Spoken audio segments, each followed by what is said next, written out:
The fluorescent lights of Terminal B hummed with a frantic energy that matched the pulse in my ears. Around me, a river of rolling suitcases, weary toddlers in strollers, and the sharp, excited chatter of vacationers flowed toward the gates. The air smelled like stale pretzels and expensive perfume. I clutched my boarding pass for Honolulu so tightly the edges began to soften, my eyes scanning the crowded security line for my sister, Elise. There she was, a vision of calm, curated travel.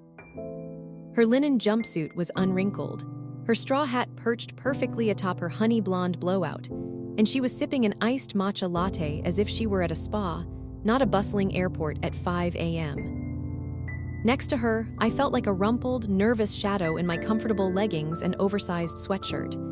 "You're late," she said, not a greeting, but a statement of fact. Her voice was cool, smooth as the marble floors. "My Uber hit traffic on the 405. I texted you," I mumbled, hoisting my carry-on. "I assumed you debuilt in buffer time." One should for international travel. She handed me a small, tasteful gift bag. "For you." For the trip. Inside was a silk eye mask, a bottle of $1,000 face cream I'd seen in her bathroom, and a book titled *The Art of Inner Refinement. The message was as subtle as a sledgehammer. You need fixing. This trip was her idea. A healing sisterly retreat to Maui, all expenses paid by her. Elise, the wildly successful interior designer to LA's elite, was treating me, her younger, perpetually struggling freelance writer sister. The unspoken contract was clear.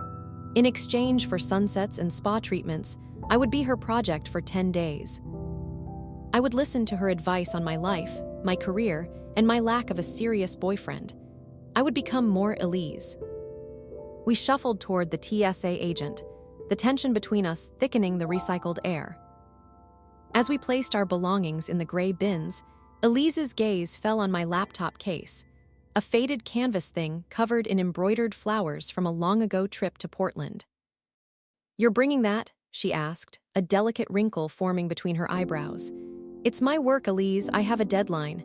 On vacation, I told you this is a digital detox. We're connecting. With nature, with each other." She said it like she was quoting a brochure she'd written herself. I took a deep breath, the one my therapist had taught me. "I can do both. I'll write in the mornings." "You won't even notice." She noticed everything. That was the problem. We cleared security and were heading toward our gate when her phone buzzed. She glanced at it, and her perfectly composed face lit up with a warmth she never reserved for me. "It's Andrew," she breathed, her voice dipping into a honeyed tone I recognized. Andrew was the latest in a line of impeccably tailored, finance bro suitors. She put the phone to her ear. "Darling, yes, just through security. I know I'll miss you too. It's only 10 days, what?" "Oh, that's right, the Hamptons next weekend. I'll be back for that, don't worry." A cold trickle of understanding dripped down my spine. I stopped walking. "The Hamptons, next weekend."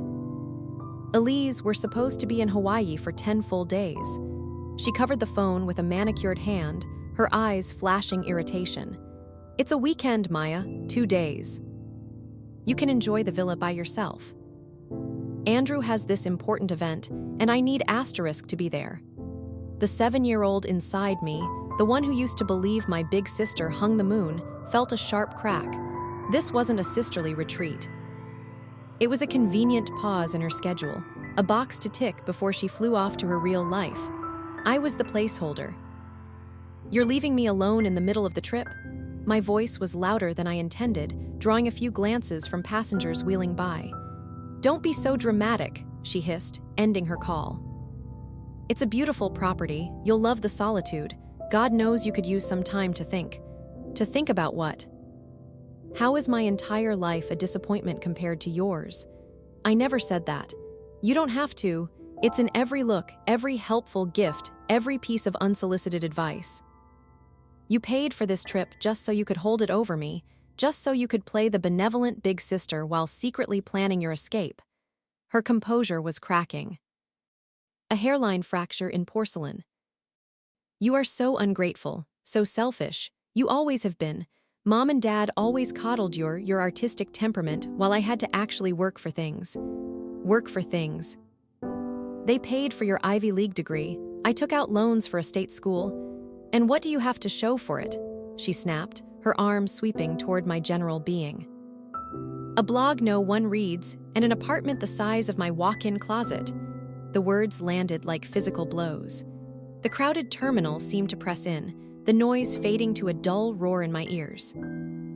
All the years of being compared, of feeling less than, condensed into this one ugly moment under the harsh airport lights. Something in me, something frayed and long-suffering, finally snapped. You know what, Elise? You're right, I'm a mess. But at least I'm not a fraud. At least I don't build my entire life on a pretty facade for other people to admire. At least my relationships aren't transactions. Andrew isn't flying you to the Hamptons because he's mesmerized by your soul. He's doing it because you're a beautiful accessory. Just like I'm yours for this trip, your charity case accessory. The silence that followed was absolute, a vacuum in the middle of the terminal hustle. Her face went utterly blank, then drained of all color. I saw a storm gathering in her eyes, a tempest of rage and wounded pride I'd never witnessed before. The civilized veneer evaporated. "You spiteful little bitch," she whispered, the words venomous and low. Then her hand flew. The crack was shockingly loud, a percussive snap that cut through the ambient noise. My head whipped to the side, a searing heat exploding across my cheek. The force of it sent me stumbling back a step, my carry-on toppling over. For a second, there was only the sting, the shock, the ringing in my ear. Then the world rushed back in. Gasps echoed around us. A child pointed and said, "Mommy, that lady hit the other lady." A TSA agent near a coffee kiosk turned, his hand going to his radio. A circle of space had cleared around us, dozens of eyes wide with shock, curiosity, and horror, all trained on us. Time didn't freeze, it crystallized. I saw every detail. The tiny, triumphant flicker in Elise's eyes immediately replaced by dawning horror at what she'd done. A businessman lowering his newspaper, mouth agape. A college-aged girl fumbling for her phone. The shame was instant and all-consuming, a scarlet wave that started at my throbbing cheek and flooded my entire body. I was a spectacle. We were a spectacle. Tears, hot and insistent, blurred my vision, not from the pain, but from the profound, gut-wrenching humiliation. This was the raw, ugly truth of us, slapped across my face for the world to see. Without a word, I righted my bags, my movements robotic. I couldn't look at her. I couldn't look at anyone. I just turned and walked, my legs carrying me on autopilot, away from the gate, away from her, away from the staring crowd. "Maya," I heard her call, her voice now strangled with panic. "Maya, wait." I didn't wait. I walked past Hudson News, past the Cinnabon, past rows of gates for flights to places that were Hawaii. I found a deserted corridor leading to some administrative offices, a quiet pocket of shame, and slid down the wall onto the cold floor, pressing my trembling fingers to my burning cheek. The next hour was a blur of frantic thought. I couldn't get on that plane. I couldn't sit next to her for 6 hours, then pretend for days in a paradise villa that this hadn't happened. The thought of it made me physically ill, but going home meant surrendering, meant crawling back to my tiny apartment defeated. My phone buzzed relentlessly. Elise, then Mom, then Elise again. A text popped up, "Maya, I'm so sorry. That was unforgivable. Please come to the gate. Let's talk." But the sting on my face was a truth teller. Some lines once crossed can't be uncrossed. Some wounds are landmarks. I opened a travel app on my phone, my fingers shaking. I searched for flights leaving today, anywhere, one way. I had my passport. I had a credit card with a terrifyingly small limit.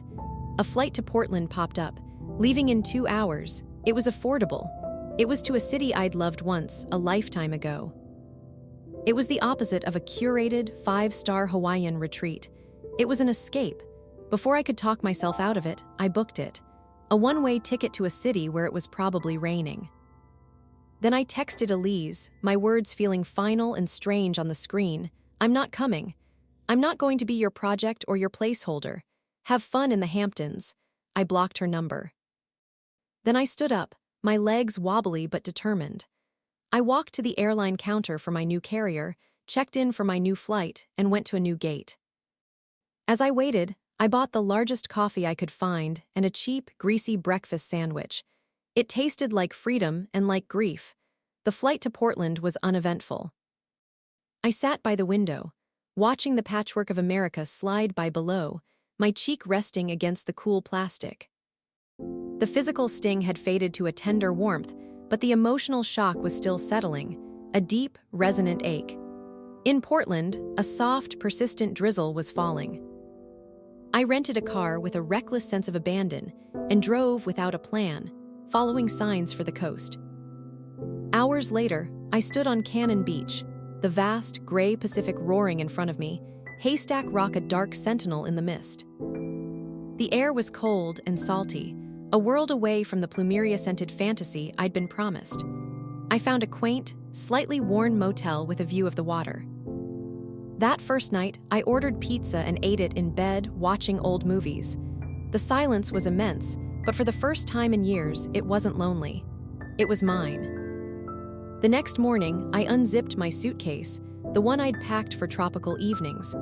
I pulled out the silk eye mask and the book on refinement. I walked to the motel's rusty barbecue pit, and with a sense of ceremony that felt both silly and utterly necessary, I set them on the grates. I couldn't bring myself to burn them, that felt too dramatic, too much like Elise, but I left them there, an offering to the Oregon drizzle. Then, I opened my faded laptop. I opened a blank document, and for the first time in months, I didn't write for an algorithm or a client's deadline.